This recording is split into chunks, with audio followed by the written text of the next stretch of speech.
이제 우리 함께 마음을 모아 사순절 6번째 주 종려주일 예배를 하나님께 드리겠습니다.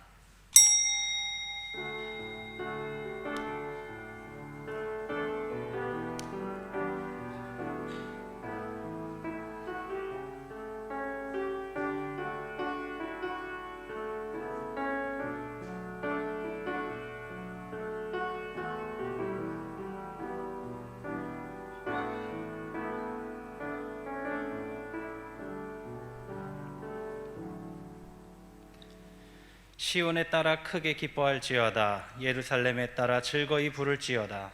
보라, 내 왕이 내게 임하시나니 그는 공의로우시며 구원을 베푸시며 겸손하여서 나귀를 타시나니 나귀의 작은 것 곧 나귀 새끼니라. 아멘.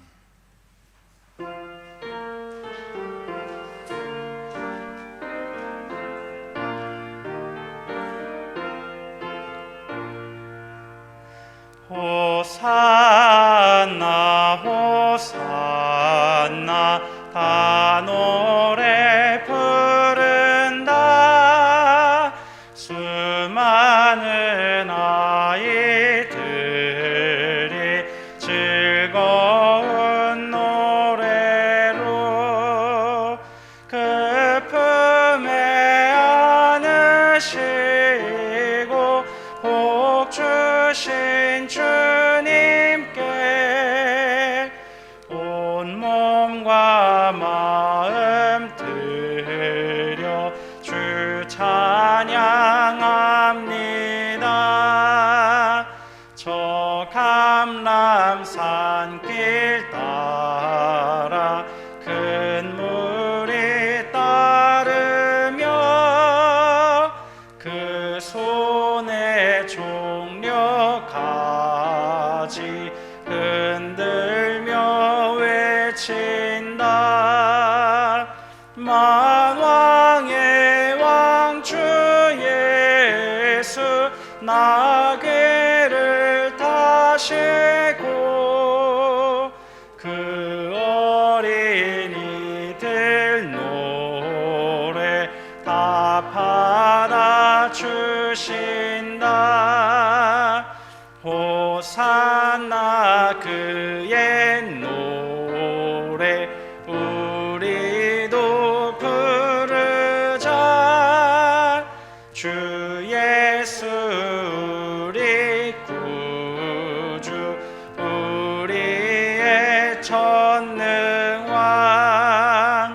온몸과 마음 다해 목소리 높여서 영원히 기쁜 노래 주 앞에 드리자.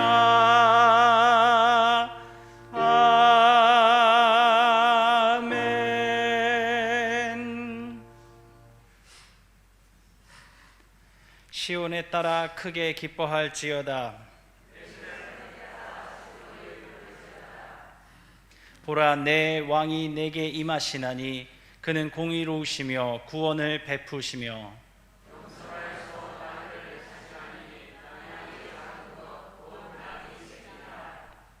내가 에브라임의 병거와 예루살렘의 말을 끊겠고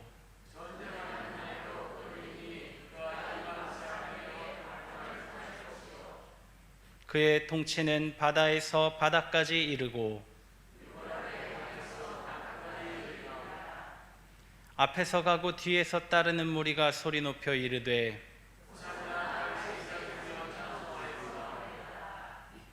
주의 이름으로 오시는 이여 가장 높은 곳에서 호산나 하더라. 아멘.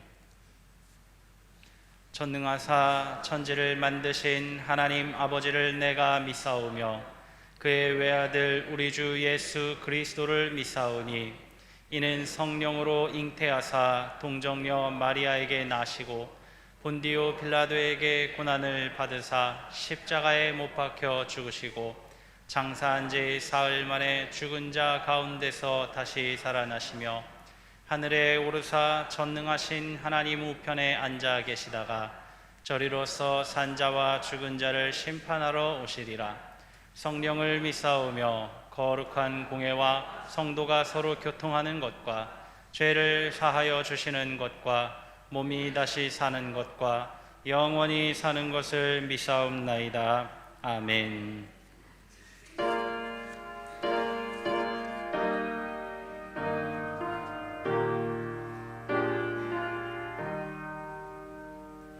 성부 성자와 성령 영원히 영광 받으옵소서.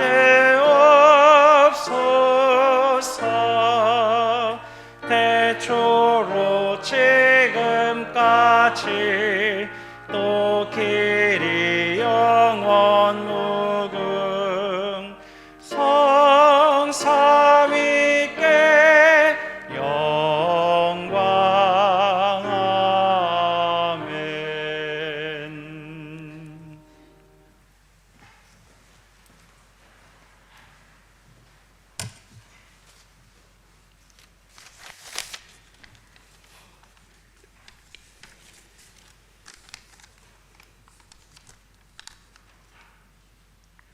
우리의 힘이 되시고 능력이 되시는 하나님 아버지, 세월과 계절은 변해가지만 언제나 변함없으시고 우리의 의지가 되어주시는 하나님께 영광과 찬양 올려드립니다. 오늘도 우리가 하나님을 사모하는 마음으로 이 자리에 나왔습니다. 오늘 예배 시간에 말씀으로 새롭게 거듭나는 시간 되게 하여 주시고 지금 저희들이 드리는 이 예배로 주님께 홀로 영광 받아 주시옵소서. 아직도 코로나19로 인한 사회적 거리두기로 일상이 멈춰진 가운데 다 모여드리지 못하고 있지만 어디에 있던 쉬지 않고 늘 기도하고 공의가 우리의 마음 가운데 넘치게 하옵소서. 이 시간 성령께서 충만히 임하여 주셔서 복음으로 믿고 의지하고 실행으로 옮기며 환난 속에서 끝까지 견디시도록 인도하여 주시옵소서. 특별히 사순절 기간 주님의 고난을 기억하며 낙심하지 아니하고 좌절하거나 포기하지 아니하고 주님의 길을 굳게 지키며 나아가기를 원합니다. 은혜가 충만하신 주님 온갖 말과 형식으로만 가득 찬 이 시대에 우리를 구별하여 택하시어 우리들에게 하나님의 귀한 복음을 깨닫게 하시니 감사드립니다. 우리 교회가 기도하는 교회, 사랑으로 하나 되는 교회, 전도와 선교에 최선을 다하는 교회 되게 하옵소서. 모든 성도들이 주 안에서 하나가 되어 이해하고 나누고 서로 사랑하는 주님의 지체로서 열매 맺게 하옵소서. 이 시간 주시는 말씀으로 우리의 믿음이 확장되기를 간절히 원합니다. 우리의 삶이 늘 겸손하고 온전한 순종과 거룩한 믿음 속에서 주님의 뜻을 받아 살도록 인도하여 주시옵소서.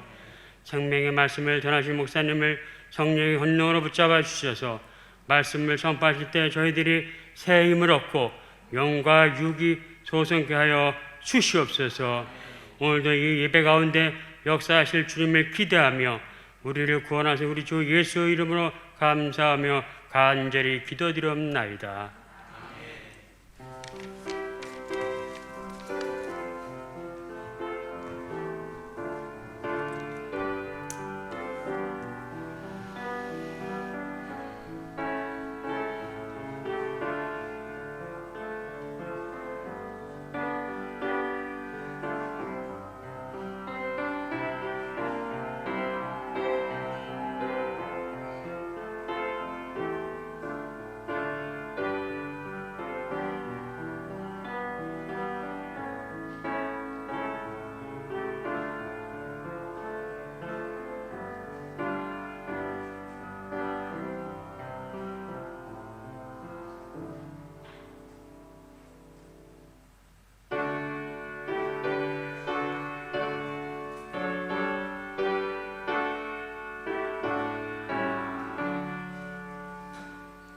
내게 있는 모든 것을 아낌없이 드리네.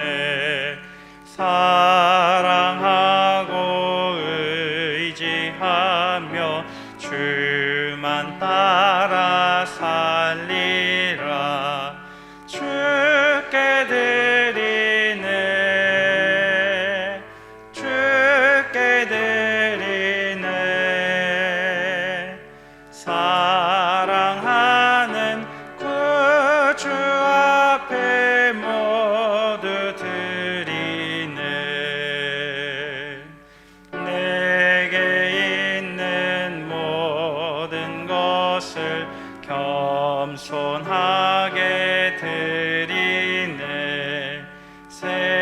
세상 욕심 멀리하니 나를 받아 주소서. 주께 드리네, 주께 드리네.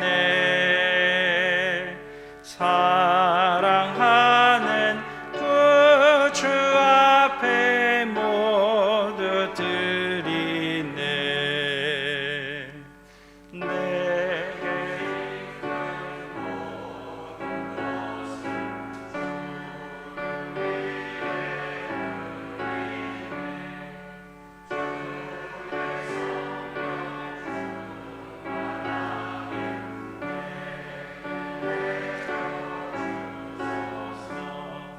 주께 드리네, 주께 드리네. 사랑하는 구주 앞에 모두 드리네. 아멘.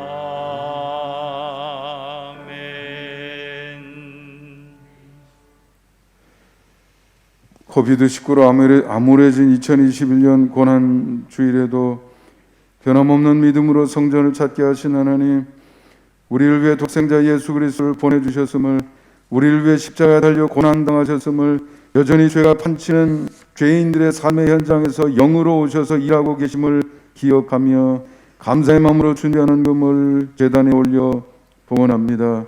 우리의 정성을 담았습니다. 우리의 순종의 의지를 담았습니다. 헌신의 마음을 담았습니다. 우리의 소원과 소망도 담았습니다. 하오니 제단에 올린 예물을, 헌금을 받으시고 그 위에 역사하여 주옵소서. 더 이상 멸망을 걱정하지 않아도 되도록 영원한 삶을 보장받았음을 잊지 말게 하사 코비드19의 어려움 속에서도, 세상살이의 복잡한 현상 속에서도 담대함을 잃지 않게 하옵소서. 믿음으로 도전하는 일상의 발걸음 속에서 산을 옮기는 역사를 만들어내게 하옵소서. 하나님의 뜻을 따르는 성실한 삶의 현장에서 흘리는 땀들이 풍성한 결과로 열매 맺게 하옵소서. 원하오니 오늘도 하늘의 신령한 복과 땅의 기름짐의 복과 신상의 건강의 복으로 충만케 하옵소서. 우리 주 예수 그리스도의 이름으로 축복하며 기도하옵나이다. 아멘. 교회 소식 전해드리도록 하겠습니다. 주보에 있는 교회 소식란을 참고하시기 바랍니다. 주님 앞에 나와 예배드리는 모든 성도님을 사랑하고 축복합니다. 오늘은 종려주일이자 고난주일입니다. 내일부터 시작되는 고난주간 동안 우리의 마음을 다시금 새롭게 하고 고난의 길을 걸어가신 주님을 기억하며 그 은혜에 감사할 수 있기를 바랍니다. 각종 헌금은 교회 사무실에 제출하거나 계좌이체 방법을 사용하여 교인된 의무를 다하실 수 있도록 하시기 바랍니다. 2021년 상반기 장학금 수여식이 이 광고 후에 마지막에 장학금 수여식을 진행하도록 하겠습니다. 고난주간 특별 새벽기도회가 3월 29일 내일부터 4월 4일 주일까지 오전 5시에 본당에서 있습니다. 고난주간의 새벽을 함께 기도로 승리하시기 바랍니다. 아울러 이번 주 금요 심야 기도회는 특별 새벽 기도회 관계로 드리지 않습니다. 다음 주 주일 4월 4일은 부활주일입니다. 이번 부활주일 예배는 현 상황에 맞추어 연합 예배가 아닌 오전 9시 예배와 오전 11시 예배로 드리겠습니다. 방역 지침에 따라 성찬식은 진행하지 않습니다. 4월 4일 주일에 예정돼 있었던 1사분기 임원회는 방역 지침에 따라 모이지 않겠습니다. 혹시 다른 의견이 있으신 분은 사무실에 건의해 주시기 바랍니다. 줌을 활용한 온라인 속회 모임 계속해서 준비 중입니다. 준비된 속회부터 먼저 시작해 주시기 바랍니다. 속회를 하루빨리 재개하기 위해 함께 기도하며 준비하시기 바랍니다. 수도권 사회적 거리두기 2단계가 4월 11일 주일까지 연장되었습니다. 이에 우리 교회도 예배 정원 20%인 72명의 대면 예배 체제를 유지합니다. 아직 자리가 여유가 있으니 많은 참석 바랍니다. 교회 차량 운행 및 방역 활동 봉사자를 모집하고 있습니다. 많은 관심과 지원 바랍니다. 교우 소식입니다. 군복무 중인 청년들 위하여 계속해서 기도해 주시기 바랍니다. 우윤순 권사님께서 애터미 명동 홈타운 사무실을 개업하셨습니다. 이나나 집사님 목 디스크로 수술하신 지 오래되었건데 아직도 회복 중이십니다. 위에서 기도해 주시기 바랍니다. 오늘 강당 꽃꽂이는 권시연 어린이 100일을 감사하며 하나님 앞에 봉헌하였습니다. 이제 상반기 장학금 수여식을 진행하도록 하겠습니다. 수여자들 앞으로 나와 주시기 바랍니다.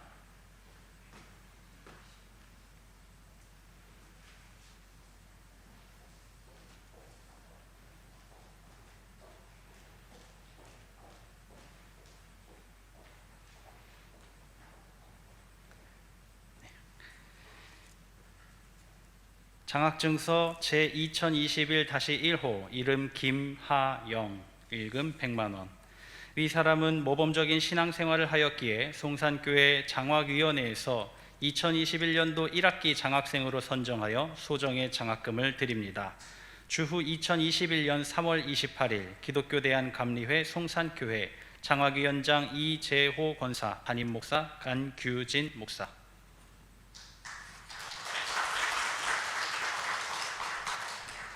장학증서 제2021-02호 이름 전상운 이하 내용은 같습니다.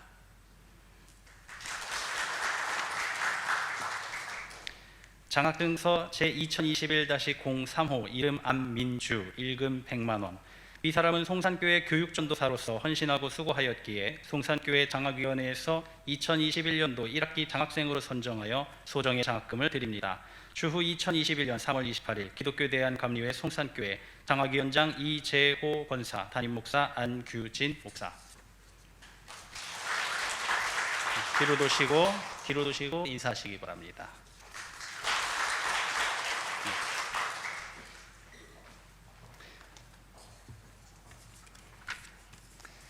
이제 하나님의 말씀 우리 함께 봉독하도록 하겠습니다.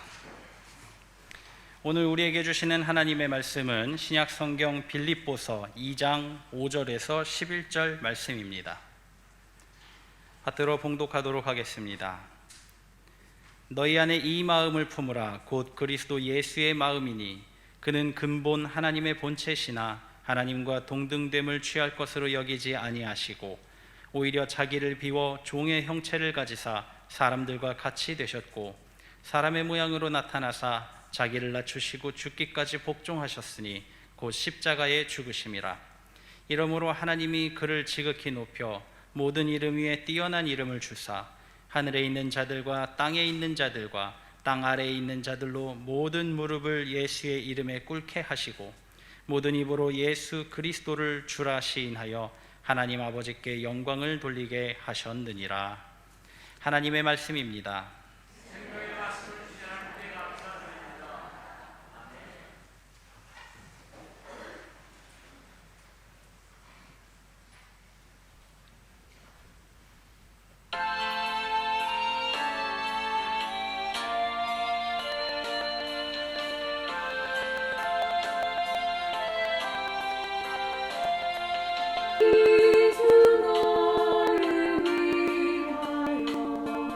너를 위하여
감사합니다. 귀한 찬양 감사드립니다. 여러분들도 얼마든지 이렇게 녹화 영상 찬양에 동참하실 수 있습니다. 요즘은 스마트폰 카메라도 꽤 질이 좋아서 집에서도 얼마든지 스마트폰으로 녹화할 수도 있고요. 또 도움이 필요하면 교회에 오시면 우리 목사님이 여러분 영상 녹화하는 거 도와드릴 수 있습니다. 녹화 영상 찬양에 많은 분들이 참여해 주시면 좋겠고요. 또 자리 수용 인원의 20% 참여인데 여기도 좀 비어 있고요. 9시 예배 때는 더 많이 비기도 하고, 혹시 오셔서 자리가 꽉 찼습니다 그러면 저 위에 2층 뒤쪽에도 보면 우리 저 노트북 하나 저기 거치해 놨는데, 노트북에 달려 있는 카메라로 여기를 이렇게 촬영을 해서 줌으로 소예배실로 이렇게 중계를 하면 거기에서도 또 예배에 참여할 수 있습니다. 그러니까 만일에 자리가 모자랄 때를 대비해서 이렇게 비상 조치도 해놨으니까 원하시는 분들은 오셔서 예배 혹시 자리 없을까 걱정하지 않으셔도 되겠다고 생각이 듭니다. 우리 오늘도 교우 여러분, 여러분의 가정, 여러분의 일상에 하나님의 은혜가 충만하시기를 주님의 이름으로 축원합니다. 우리 서로 축복의 인사 나누겠습니다. 건강하세요. 행복하세요.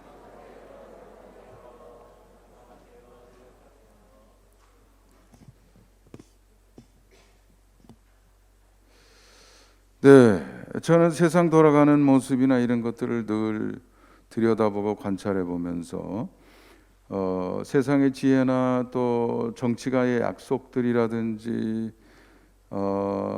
또는 과학이라든지 이런 것들의 한계를 봅니다.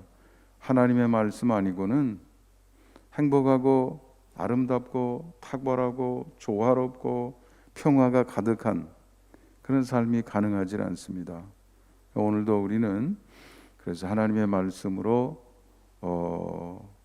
가까이 다가가고 하나님의 말씀에 귀를 기울이게 되는 것이죠. 오늘 말씀은 이 마음을 품으라는 말씀인데 역시 마찬가지로 준비된 자료를 보면서 제가 이렇게 설명을 좀 해드려서 오늘 말씀을 통해서 여러분이 하나님이 주시는 교훈, 하나님이 주시는 메시지, 하나님이 여러분에게 주시려고 하는 하나님의 마음을 여러분이 헤아릴 수 있도록 또 이해하실 수 있도록 돕고자 합니다. 우리 첫 번째 내용을 한번 보도록 하죠. 오늘 성경 본문입니다. 제가 간략하게 중요한 내용들을 요약을 해놨는데 한번 같이 읽어보겠습니다. 개정 표준선구집이 2021년 사순절 제6조를 위한 말씀 중에서 오늘 우리가 다룰 것은 빌립보서 2장 5절부터 11절입니다. 네, 성경 전체가 다 귀한 말씀이지만 우리 교회력의 시점에 맞춰서 이번 주에는 이 말씀을 읽는 것이 좋겠다. 전 세계적으로 이렇게 같이 의논해서 그 스케줄을 성경 일과표를 만들어 놓은 게 있어요. 그래서 오늘 사순절 제6주가 되기도 하고요. 또는 종료주일 이렇게도 나오기도 하고요. 고난주일 이렇게도 되기도 합니다. 종료주일에 초점을 뒀을 때, 고난주일이라고 초점을 뒀을 때 조금 제시되는 성경 구절이 차이가 있습니다만 이런 때는 그렇게 표준으로 이렇게 만들어 놓은 게 있습니다. 그래서 몇 해 분이 이렇게 사이클로 돌아가게 되어 있지요. 오늘 고난주일로 봤을 때 네 가지 성경 말씀, 처음 두 개는 구약 성경, 나중 두 개는 신약 성경에서 나온 거고요. 그 중에 첫 번째 말씀, 그것이 빌립보서 2장 5절부터 11절입니다. 고난주일에는 이걸 해보세요 라고 제시한 거죠. 이게 뭡니까? 빌립보서 2장 5절부터 11절 거기에 나와 있다 이거죠. 그럼 뭔데요? 아까 읽기는 했지만 조금 더 그래도 자세히 읽어봐야 아 이런 내용이 있구나 하고 그 다음 단계 생각을 진행해 볼 수 있겠죠. 그래서 오늘도 본문 말씀을 먼저 한번 읽어봅니다. 5절 네, 화면에 나오지요. 우리 함께 읽어봅니다. 시작. 너희 안에 이 마음을 품으라. 곧 예수 그리스도의 마음이니. 5절부터 11절인데 이게 이제 이 주제가 되겠어요. 토픽 센텐스. 주제가 되는 성경 말씀이죠. 그래서 5절부터 11절까지 전체 내용을 봤을 때 하나만 뽑아요. 그러면 이 5절이 되겠습니다. 5절부터 11절에서까지 우리에게 이야기하고 권면하는 게 뭐냐면 그냥 살지 마세요. 있는 마음 가지고 살지 마세요. 여러분 마음속에 예수 그리스도 예수의 마음을 품으세요. 이렇게 얘기하고 있는 거죠. 살던 대로 살지 말고 생겨 먹은 대로 살지 말고 우리 마음속에 예수 그리스도의 마음을 품고 그 마음이 나에게 주는 감동이나 깨달음이나 이런 것을 따라서 살라는 것이죠. 예수 그리스도의 마음을 품으라. 어디에요? 너희 안에. 안이라는 게 어디예요? 우리의 마음. 뭐 설마니 여기는 폐가 있으니까 거기 그런 뜻 아니겠죠. 마음은 마음에 담을 수 있습니다. 여러분 아이가 제일 처음에 태어났을 때는 담겨있는 내용이 별로 없어요. 그런데 성장하면서 마음이 담겨지게 돼 있죠. 주로 그 채널이 학교나 부모님입니다. 빈 마음에 부모님이 자꾸 접근해서 이렇게 말하고 이렇게 하고 이래야지 그건 안 돼요 이러면서 그 마음이 아 요건 좋구나 이건 나쁜 거구나 이런 마음의 어떤 단편들이 마음속에 들어가서 하나의 체계를 이루게 되는 거예요. 그리고 그것이 그 사람의 평생 삶의 기준이 됩니다. 처음에 만들어진 그 마음이 굉장히 중요해요. 왜냐하면 그것을 통해서 보기 때문에 그게 기준이 됩니다. 그러니까 제가 이따금 얘기하지만 아랍 지역에서 태어난 사람들은 그게 기준이니까 18살짜리가 뭐 뉴스 보고 아니 선생님이 무하메드를 뭐 만화를 가지고 뭐 모욕하는 만화인데 괘씸하네. 자기하고 상관도 없어요. 자기한테 얘기한 것도 아니잖아요. 찾아가서 그 선생님 참수하잖아. 그런 행동이 왜 나오겠어요? 자라나면서 제일 처음에 들어간 그 마음, 담겨진 마음이 삶의 기준이 되는 거죠. 그걸로 보게 돼 있어요. 그걸로 판단하게 돼 있어요. 옳은가 그른가, 잘 될 건가 그렇지 않을 건가, 바람직한 건가 그렇지 않은 건가, 그걸로 판단한단 말이죠. 한 번 만들어지면 이거 바꾸기가 굉장히 어렵습니다. 부모의 역할이 중요하지만 그 중에서도 엄마의 역할이 굉장히 중요하죠. 왜냐하면 아주 어렸을 때 아버지는 눈뜨면 벌써 있어요 없어요? 집에? 없죠. 어디 갔어요? 직장에. 그래 하루 종일 누가 하고 있어요? 엄마 하고 있죠. 엄마의 역할이 굉장히 중요한 거예요. 그래야 유태인들은요, 아버지가 유태인이고 엄마가 유태인이 아니면 유태인으로 인정을 안 해줘요. 나 유태인, 아버지 유태인이라서 나도 유태인 되고 싶은데요. 그럼 귀화 과정을 거쳐야 돼요. 귀화 과정을 거쳐야 돼요. 외국인이 그 나라 들어가서 뭐 이렇게 하는 것처럼 그 과정을 거쳐야 돼요. 자기가 다짐을 하고. 그런데 어머니가 유태인이고 아버지가 다른 나라 사람이면 그냥 묻지도 않고 따지지도 않고 유태인으로 인정해줘요. 왜요? 어머니의 영향으로 벌써 유태인 마음이 그 속에 들어갔다고 생각하니까. 근데 한 번 만들어지면 이걸 바꾸기가 너무 어려워서 성경은요 그냥 좀 깨닫고 좀 제정신 차려 이렇게 얘기 안 하고 옛사람은 죽고 새 사람으로 거듭. 옛날 거는 여기서 죽어야 이게 어떻게 벗어나게 되지요. 이게 벗어나기가 그래서 힘든 거예요. 교회 다닌 지 5년, 10년, 20년 됐네, 뭐 장로 됐네, 목사 됐네, 감독이네 이러면서도 그냥 그저 눈살을 찌푸리게 만드는 그런 행동이 왜 나오냐면 아직 옛날 걸 못 벗어버려서 그래요. 그러니까 마음을 품는 거, 이거 여러분이 뭔가 이거 깊이 생각할 내용이 굉장히 많은 겁니다. 이 일에 성공하신다고 하면 여러분 인생이 달라지는 거죠. 너희 안에 이 마음은 무슨 마음이에요? 이것 저것 할 때 이거는 지시 형용사, 지시하는 거죠. 이것, 그러니까 뭘 지시하고 있나요? 곧 그리스도 예수의 마음. 이 마음을 품으라. 이는 그리스도 예수의 마음을 얘기하는 거다 이거죠. 예수님을 닮으라는 거죠. 예수님의 마음이 내 마음의 내용이 되게 하라는 거죠. 나도 모르게 내 마음속에서 어떤 느낌이 오면 예수님이 가진 느낌하고 일체가 될 수 있도록 하라는 거죠. 생각이 떠오르면 하나님이 가지고 있는 생각하고 거리가 점점 가까워져서 일체가 되도록 하라는 거죠. 여러분이 충분히 수련을 하면 그렇게 되는 거예요. 통하는 사이가 되는 겁니다. 통하는 사이. 노아와 하나님이 통하는 사이가 되었던 것처럼, 에녹과 하나님이 통하는 사이가 되었던 것처럼, 네, 그래야 되라는 거예요. 근데 여러분 요 정도 생각하면 마음을 그럼 어떻게 담지요? 예수님 마음 어떻게 생겼는데요? 예수님 마음 어떻게 생겼냐 이거예요. 뭐냐 이거예요. 여러분 부부가 살아도 서로의 마음 들여다 볼 수 있어요, 없어요? 보여요? 빨간색이에요? 까만색이에요?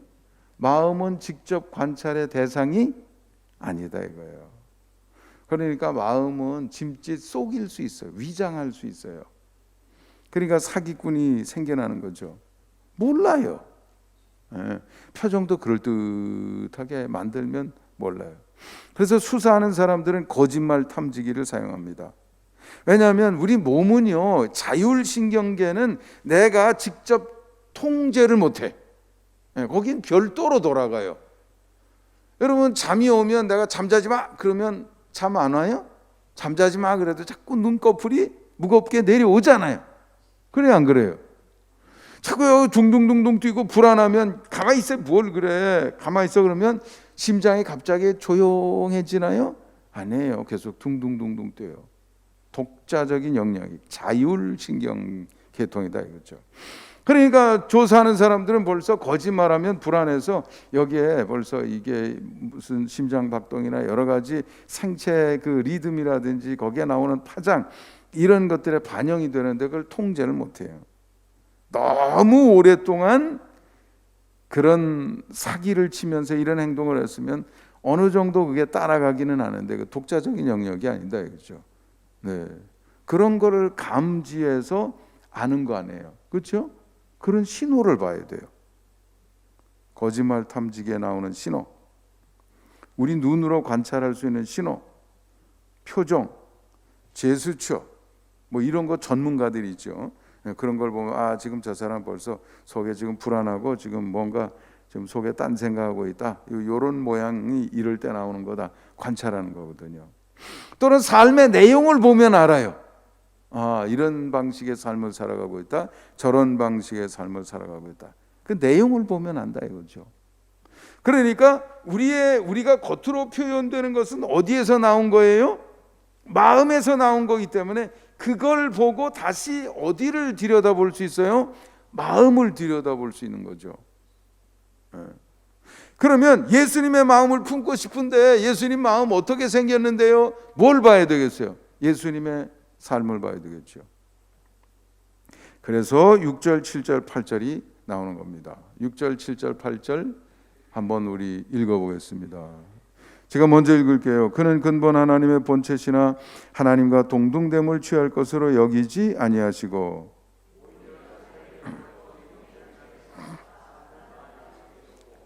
사람의 모양으로 나타나사 자기를 다 같이 사람의 모양으로 나타나사 자기를 낮추시고 죽기까지 복종하셨으니 곧 십자가에 죽으심이라. 네. 예수님의 마음을 읽을 수 있는 에피소드들은 성경에 엄청 많아요. 마태복음, 마가복음, 누가복음, 요한복음, 거기에 모든 종류의 이야기들이 다 있습니다. 거기서 우리는 예수님의 마음을 이해할 수 있다 이거예요. 예? 예, 다른 사람들은, 당시 사람들은 세리 그러면 전 자기 몸 파는 사람보다 더 나쁜 사람이야, 어떻게 나라를 팔아먹어, 이러면서 인간 취급도 안 했는데 예수님은 그들과 대화도 하시고 그 집에 들어가기도 하시고 음식도 나눠 잡수시고, 이런 걸 볼 때 그때 예수님의 마음은 이런 마음이었을 거다, 이런 생각이었을 거다, 또 실제로 그것을 표현하고 계시니까 그런 걸 알 수 있다 이거예요. 그런데 그뿐만 아니라 오늘 사도 바울이 얘기한 것처럼 큰 그림 속에도 담겨 있다 이거예요. 예수님은 본래 어떤 분이에요? 하나님의 본체시다, 하나님 자신이었다 이거예요. 근데 어떻게 됐어요? 그 자리에서만 영광스럽게 있는 것을 즐겨하지 아니하시고 거기를 버리시고 자기를 낮춰서 사람처럼 종의 형체를 입고 이 땅에 오셔서 더 낮춰서 고난의 길을 가시고, 사람들 가운데도 부끄러운 거야 라고 하는 십자가를 지시는 것까지 주저하지 아니하시고 거기에 달리셔서 돌아가셨다 이거죠. 왜 그렇게 하셨어요? 본인이 입으로 설명을 많이 하셨죠. 그러니까 그 삶을 통해서 우리는 예수님의 마음이 이런 마음이다 하는 걸 알 수가 있는 거죠. 우리를 사랑하시는 마음이다 이거예요. 우리를 긍휼히 여기는 마음이다 이거죠. 우리를 불쌍히 여기는 마음이다 이거죠. 생명을 존중히 여기는 마음이다 이거죠.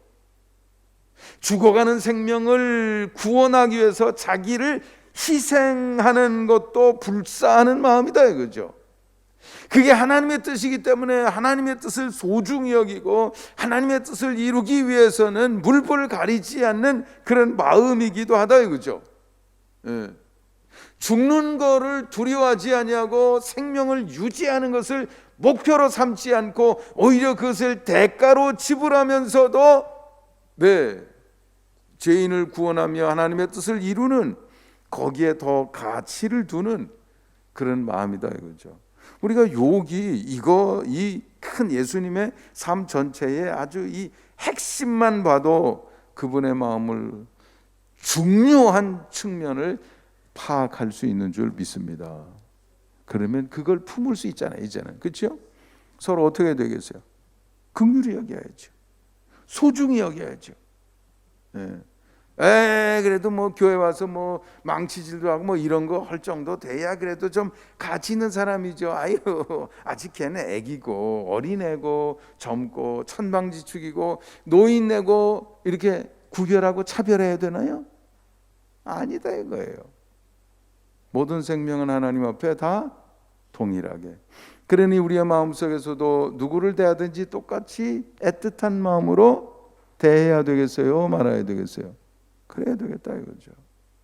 이런 걸 우리가 예수님의 마음속에서 자꾸 헤아려야 되겠다 이거예요. 결혼은 했지만 내 마누라 보니까 다른 여자보다 조금 좀 부족한 것 같네, 그러니까 미워해야 되겠어요? 아니다 이거예요. 그러니까 자꾸 이런 거 저런 거 가리지 말고 예수님의 마음으로 아내를 보고, 예수님의 마음으로 남편을 보고, 예수님의 마음으로 삶의 일상의 여러 가지 주제들의 접근에 들어가는 그런 것이 숙달이 되어야 되겠죠. 그렇죠? 예수님의 마음을 이렇게 이해하라, 지금 요점을 보여주는 겁니다. 직접 할 수는 없으니까 벌써 이 큰 그림만 보면 예수님의 마음의 핵심이 보이잖아 이거죠. 그 핵심을 보는 여러분들이 되시기를 바랍니다. 9절부터 11절 9절 제가 읽겠습니다. 이러므로 하나님이 그를 지극히 높여 모든 이름 위에 뛰어난 이름을 주사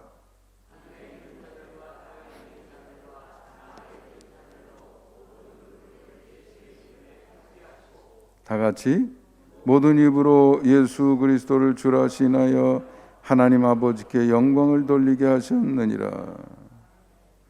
5절에서 예수님의 마음을 품으라고 그랬고요. 6, 7, 8에서 어떻게 품나요? 예수님의 마음을 어떻게 아나요? 거기에 대한 답을 주셨고요.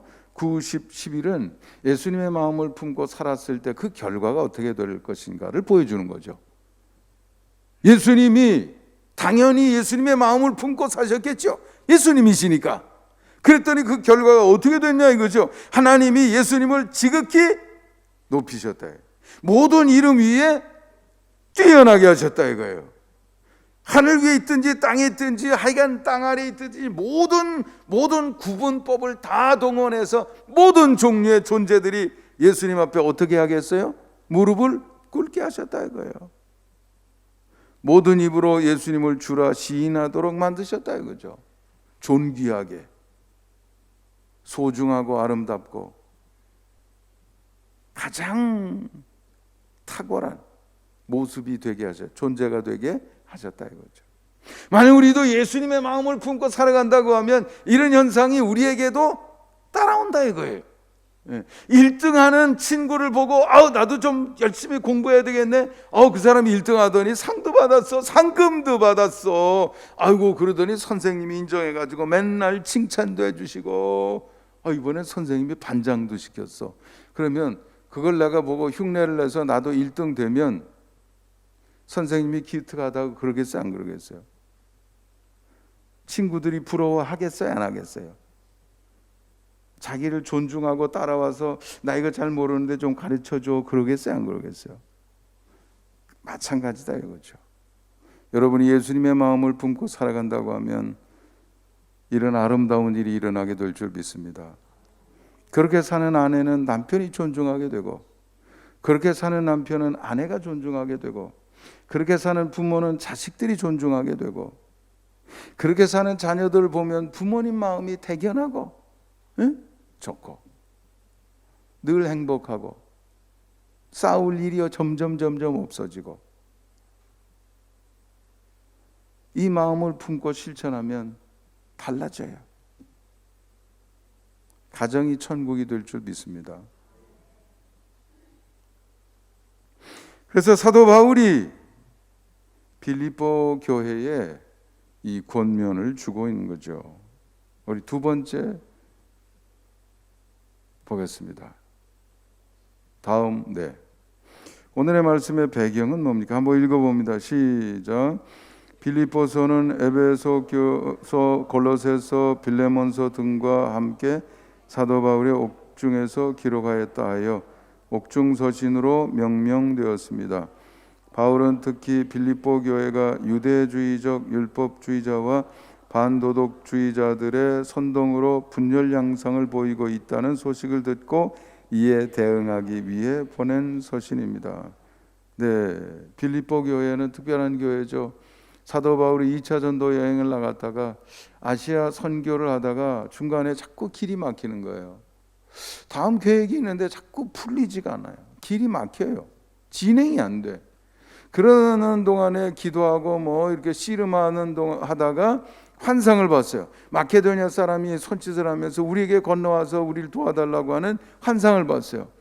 그래서 바다를 건너서 도착한 첫 번째 성이 빌립보 성인데 거기부터는 유럽이 되는 거죠. 아시아권에서 유럽으로 선교 그 영역이 확대되면서 그때 세운 교회입니다. 그래서 거기 세우고 그 다음에도 이제 사도 바울은 계속 선교를 하다가 오늘 이 빌립보서를 쓸 시점에서는 지금 옥중에 있는 거예요. 근데 빌립보 교회가 참 좋은 것이 그 뒤로도 계속 선교 후원금도 보내고 또 옥에 갇혔다니까 사람 보내서 뒷바라지도 해주고 이따금 교회 소식도 보내주는데 바울 걱정하는 사람도 있어요. 플러스 교회 안에 지금 갈등이 일어났다 이거예요. 그래서 사도 바울이 그거는 천국 백성의 현상이 아닌데, 그렇잖아요? 예수님의 말씀 가르침을 따르면 그런 일은 없는 건데 왜 그런 일이 일어나는 거야? 그러면서 지금 처방을 준 것이 뭐냐면 누구의 마음을 품는 것에서 시작하라고요? 예수 그리스도의 마음을 품는 것에서 시작하라. 그러면 갈등도 사라지고 평화가 다시 오고 삶이 다시 아름답고 천국 복음이라고 그랬잖아요. 하나님의 백성이 있는 그곳이 천국으로 바뀌어지는 역사가 일어나게 된다 이거죠. 그래서 그렇게 준 말씀이 되는 겁니다. 다음 카드로 넘어가세요. 그러면 오늘의 말씀이 제공하고 있는 처방의 본질은 뭡니까? 한번 읽어보죠. 시작. 한마디로 예수 그리스도의 마음을 품으라는 것입니다. 예수님의 산상수훈 처방의 첫 명제가 하늘에 계신 아버지의 온전하심에 이르라는 것이었습니다. 바울은 예수 그리스도의 마음을 품는 것, 예수 그리스도를 온전히 담는 것이 문제를 풀고 미래를 보장한다고 가르치고 있습니다. 네, 지금 그런 갈등이나 원치 않는 현상, 불편한 현상, 부끄러운 현상 이런 것들, 그 어떻게 해결할 것인가? 첫 출발점이 예수님의 마음을 품는 것이 그 해결의 출발점이 된다 이거죠. 예수님의 마음을 충분히 품으면 그게 내 말이 되고 내 표정이 되고 오늘 사는 내용이 되고 미래를 바라보고 판단하는 기준이 되고 이렇게 되니까 매사가 조화로운 삶이 되고 예수님이 존중받고 존귀하게 되는 것 같이 당연히 사람들의 존중이 집중이 되고 예수님이 말씀하신 것처럼 사람들이 너희의 착한 행실을 보고 하늘에 계신 너희 아버지께 영광을 돌리게 하라고 그랬으니까 예수님의 마음이 우리 속에 있으면 그런 행실이 나온다 이거예요. 그러면 사람들이 보고 여러분을 칭찬하겠어요, 안 하겠어요? 칭찬하게 되는 거죠. 아까 9절부터 11절에 있는 그런 현상이 나타나게 될 것이다 이거죠. 이게 사도 바울의 처방의 본질이 되겠습니다. 그다음 예수 그리스도의 마음 품기 어떻게 실천하면 좋을까요? 어떻게 시작하면 좋을까요? 한번 읽어보겠습니다. 시작. 예수 그리스도의 마음을 품는 일이 교회 갈등 해결에 지혜 이상의 가치를 가지고 있다는 것을 이해할 필요가 있습니다. 물론 예수 그리스도의 마음을 헤아리고 통찰하려는 노력이 뒤따라야 합니다. 그리고 생활 현장에서 수련하는 과정이 중요합니다. 네. 아까 예수님의 마음을 품는 것은 착한 마음을 가져라 이런 정도 수준 얘기가 아니에요. 우리의 운명이 바뀌고 우리의 삶의 모든 것이 달라집니다. 제가 여러분에게 말씀을 드렸습니다. 예수님의 가르침에 의하면 내 삶의 모든 현상은 됨됨이에 의해서 나오는 것이다 이거죠. 그렇기 때문에 나쁜 나무에서 좋은 열매가 맺혀질 수 없다 이거예요. 좋은 열매는 좋은 나무는 아름다운 열매를 맺게 된다 이거죠. 그러니까 아직 개 수준인데 거기에 진주를 던져봐야 소용이 없다 이거예요. 예수님의 성경의 아주 기본입니다. 모든 내 운명, 내 삶의 모든 내용을 결정하는 요소 그게 됨됨이다 이거죠. 나는 버려두고 주변만 아무리 바꿔봐야 소용이 없다 이거죠. 예를 들어서 돌배나무 심어놓고 난 돈 많이 벌었어. 이번에 복권에 내가 1,000억 원 내가 복권 당첨됐는데 나 기분이야 나도. 오늘 우리 마당에 있는 돌배 너도 복 받아야지. 내가 복 받았는데 내가 1억 원어치 거름 사다가 줄게. 그리고 1억 원어치 거름을 뿌리면 그 해에는 참배가 열리나요? 아니죠. 아니죠? 돌배나무기 때문에 뭐가 열려요? 돌배가 열리죠. 소용없어요. 다른 걸 바꿔도 소용없어요. 내가 바뀌면 똑같은 세상도 다른 세상이 된다 이거예요. 예를 들어서 애벌레가 꿈틀꿈틀 기어가는데 기어가다 돌 요만한 거 하나 있어도 힘들까요? 안 힘들까요? 앞이 가로막혀요? 안 가로막혀요? 요만한 애벌레 가는데 요만한 돌만 있어도 앞이 그냥 깜깜해요. 그런데 애벌레가 탈피를 하고 나비가 되어서 하늘로 올라가 보세요. 온 세상이 달라요. 그런데 사실 애벌레가 사는 세상이나 나비가 사는 세상이나 실제로는 똑같지요? 똑같잖아요. 같은 세상인데 외적으로는. 그런데 나비로서 체험하는 세상, 애벌레로서 체험하는 세상은 완전히 다르다 이거죠. 내가 달라지면 물리적인 세상은 똑같아도 내가 체험하는 세상은 완전히 달라질 수 있다 이거죠. 달라져야 돼요. 달라지지 않으면 지옥이 열리는데 달라지면 천국이 열려지게 될 줄 믿습니다. 어떤 사람의 인생 추억 글 속에 이런 내용이 있었어요. 오늘도 중2 딸과 대판 싸웠습니다. 사춘기라서 제가 웬만하면 좀 참아주려고 했는데 이건 갈수록 강도가 점점 더 세지네요. 예전에 엄마랑 싸울 때면 늘 엄마가 저에게 하셨던 말, 딱 너 같은 자식 낳아 키워봐. 그래야 네가 내 맘 알지. 그렇지만 아무리 생각해도 쟤는 나보다 심한 것 같아요. 딸 하나도 이렇게 힘든데 각양각색 우리 사남매를 키워내신 울 엄마 정말 존경합니다. 엄마가 통하질 않으니까 너도 이 다음에 너 닮은 자식 낳아서 키워봐 그런 거죠. 통하질 않으니까.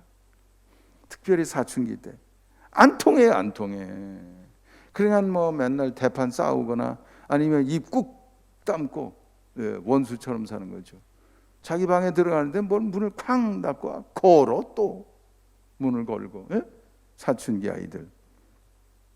어떤 사람의 인생 추억글입니다. 오늘도 꽉 닫힌 아들의 방문을 봅니다.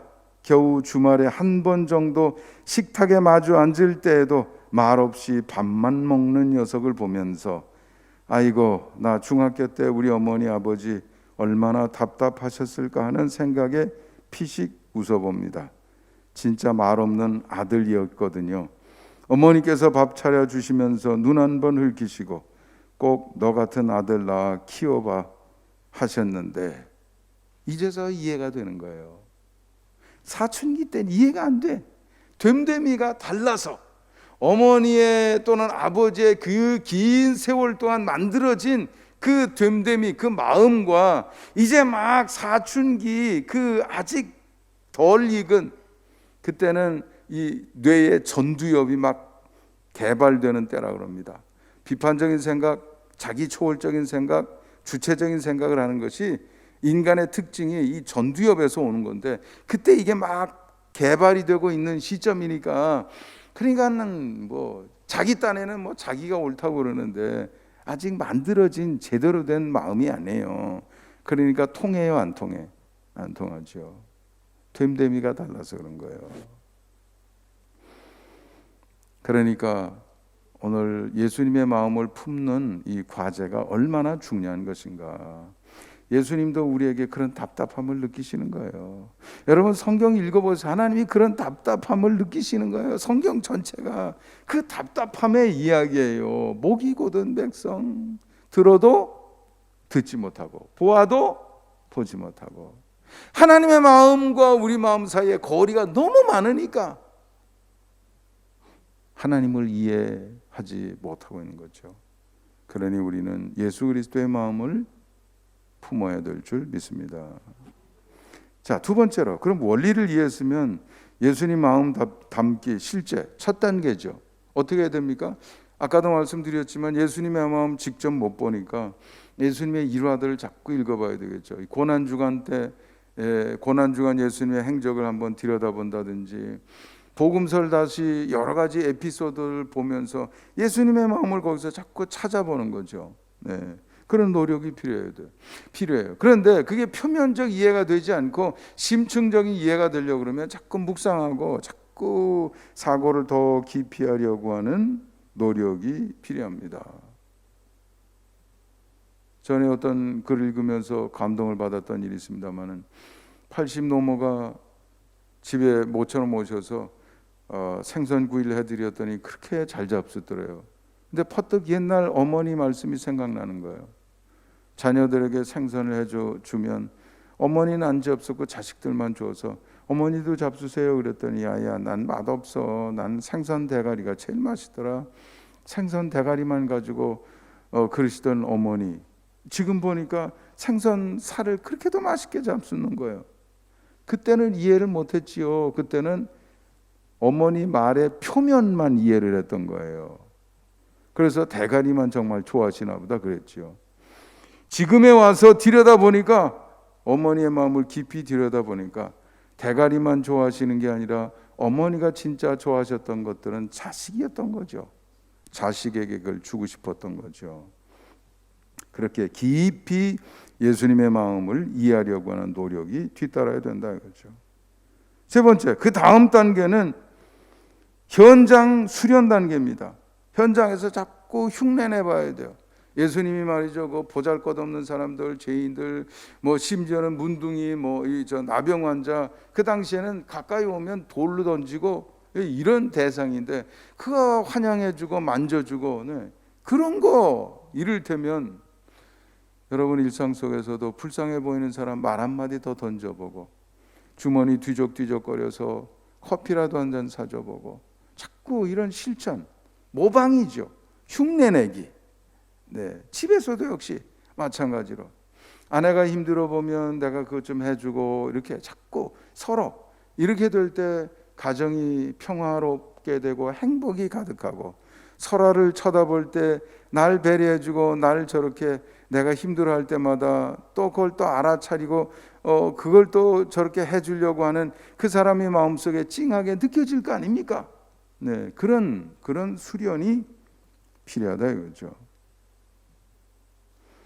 그게 이제 그런 행동을 반복을 해서 습관을 만들도록 해야 되겠습니다. 이제 마무리하지요.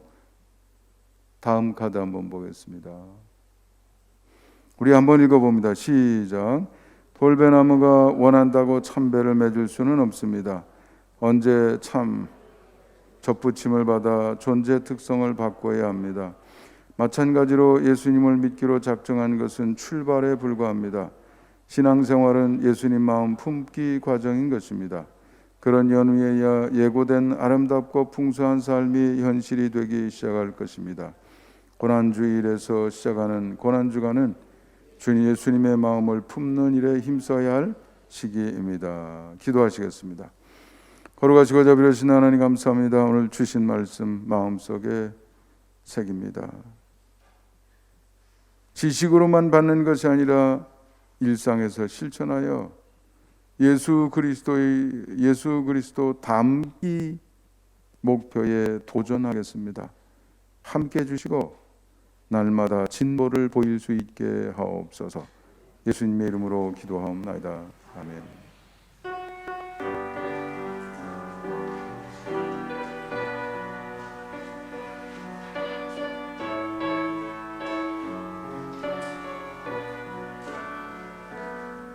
너의 가는 길에 주의 평강이 있으리.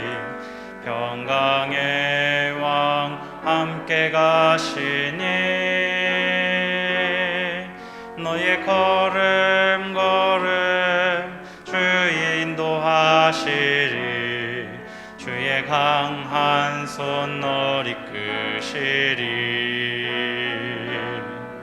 너의 가는 길에 주의 축복이 있으리. 영광의 주 함께 가시니 내가 밟는 모든 땅 주님 다스리리. 너는 주의 길 예비케 되리. 주님 나라 위하여 길 떠나는 나의 형제여, 주께서 가라시니 너는 가라. 주의 이름으로 거칠은 광야 위에 꽃은 피어나고 세상은 내 안에서 주님의 영광 보리라. 강하고 담대하라. 세상이 이기신 주늘 함께 너와 동행 하시며 내게 새 힘을 주시리.